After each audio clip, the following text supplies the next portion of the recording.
Bonsoir Célia. Bonsoir. Après les débordements dont on vient de parler à l'instant, hier, l'exécutif a été mis en cause pour sa gestion de la crise. Vous allez nous raconter la nuit interminable qu'a passée Emmanuel Macron, lui qui était à Sydney. Oui, alors déjà, il faut dire que sur le papier, ça s'annonçait mal pour lui. Partir un 1er mai à 18 000 km de la France avec 8 heures de décalage horaire, on ne peut pas dire que ce soit une bonne idée. Bref, je vous raconte tout. Il est 18 h, heure locale, et 10 h en France hier, quand Emmanuel Macron atterrit à Sydney, en Australie.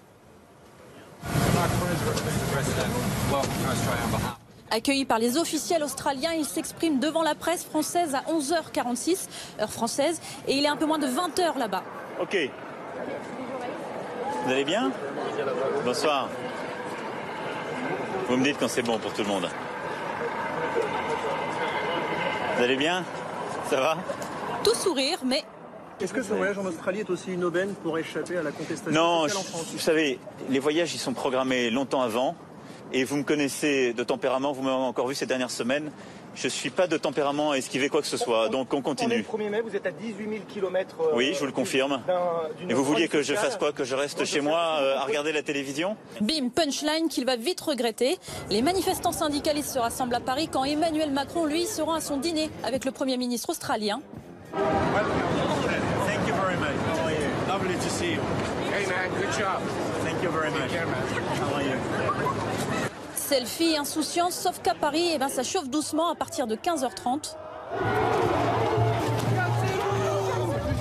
Pendant ce temps, le président trinque. Ladies and gentlemen, the President of the French Republic, Emmanuel Macron. À sa sortie du dîner, le président est informé des débuts de débordements en France. Il s'entretient par téléphone avec Alexis Kohler, le secrétaire général de l'Élysée. Rien d'anormal, il le fait systématiquement à la fin d'une journée à l'étranger. Il est presque minuit à Sydney quand dans les rues de Paris, les Black Blocs saccagent un McDo.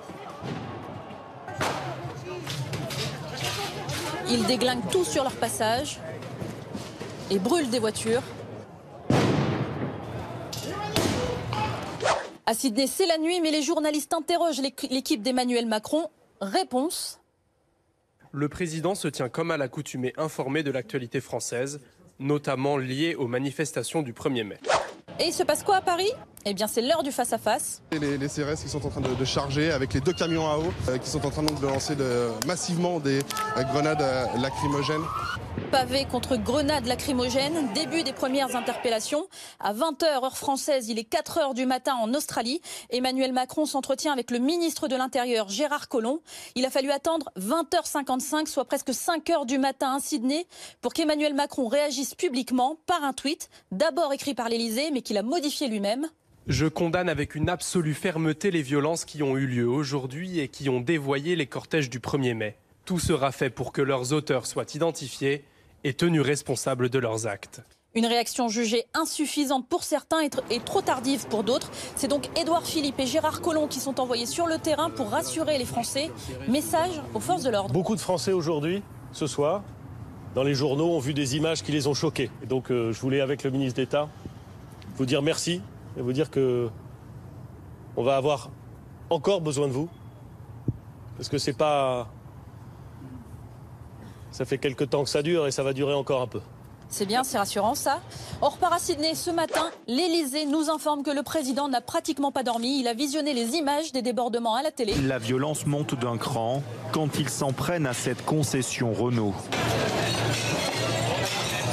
En quelques secondes, il ne reste plus rien du fast-food. Mais dès 9 h, il doit assister à un hommage. Il enchaîne avec des entretiens politiques. Et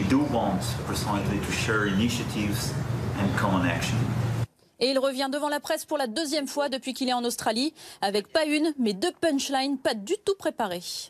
La journée du travail, c'est la journée des travailleurs. Ce n'est pas la journée des casseurs. Bim. Il y a un gouvernement, il y a un État, il est dirigé et il continuera à agir. Et bim, droit dans ses bottes, mais quand même en total décalage, le président.